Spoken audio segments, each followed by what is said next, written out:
you can see what a lightning rod Facebook has become.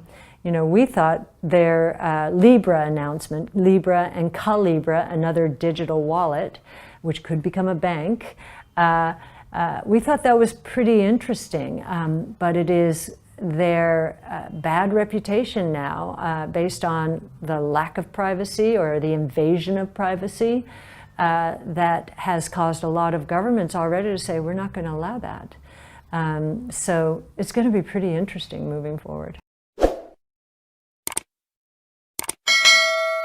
Yeah, I actually saw on Libra, I think you might have retweeted it or liked one of the tweets, but I saw that both France and Germany have come out and essentially their governments have said the money is not a private thing. It's a sovereign matter. Yes. So we will not allow Libra into the country. Yes. Do you think that Libra is almost the start of a fundamental shift on how governments are going to have to deal with this kind of influence and this kind of innovation? Well, I think the reason why they've targeted Libra is because there's one choke point. It's called Facebook, and Facebook has, become a whipping boy or a lightning rod, however you want to say it, in political circles. So it was an easy mark. It's too bad. It could have been, from a remittances point of view, it could have allowed migrant workers to transmit their money for free through Facebook, and Facebook would be collecting data, but they would be providing a service as well. So we were intrigued by that use case because that's a $600 billion transaction market right now, and they would have gotten a slice of all of that. What's interesting around this is no one's saying this about Bitcoin, right? What's so interesting about that is there's no choke point. When China tried to shut down Bitcoin, basically in various ways shut down mining and trading, it migrated to Japan, South Korea, Vietnam. They became centers. So it's like, I don't know if you have the game Whack-A-Mole, you whack this one, it'll pop up somewhere else, right? And that's what's happening with it because it's decentralized. There's no choke point. And if you'll notice, Bitcoin is not, or I haven't seen it mentioned much, in the same context as Libra. And it's because there's no way the governments can stop it. Yeah, it definitely seemed that Bitcoin was kind of the hot thing sort of this time last year. Yeah, this has taken the heat off of Bitcoin.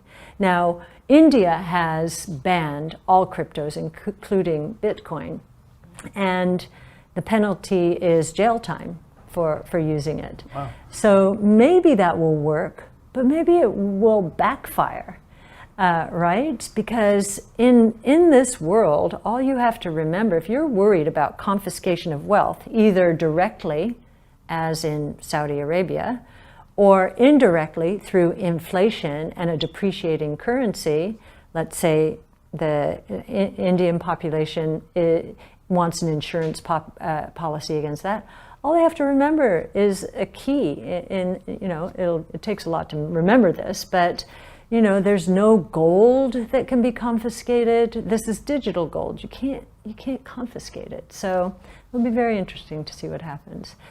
So do you see Bitcoin and cryptocurrency in general only getting stronger as the years progress? Yeah, I think in watching the drop in the Bitcoin price from $20,000 at the end of 2017 to $3,000 in the early part of 2019, it's now back to 10,000, of course.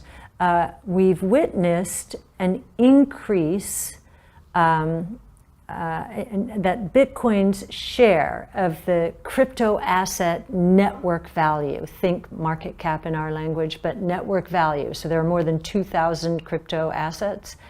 Bitcoin's share has gone from the low 30s since that peak at 20,000 to roughly 70%. And so what that has told us, or the way we interpret it, is that Bitcoin is the reserve currency of the crypto asset ecosystem, which is an exalted role. And so our confidence has increased for that reason. It's also increased because of confiscation of wealth that we are seeing in the form of hyperinflation in Venezuela and Zimbabwe. Now Argentina's in trouble. So these Hong Kong's, boiling over. And so this idea of Bitcoin as an insurance policy against actual confiscation of wealth, or confiscation of wealth because government policies are destroying purchasing power, we think that's a rising concern around the world, and that Bitcoin is an antidote.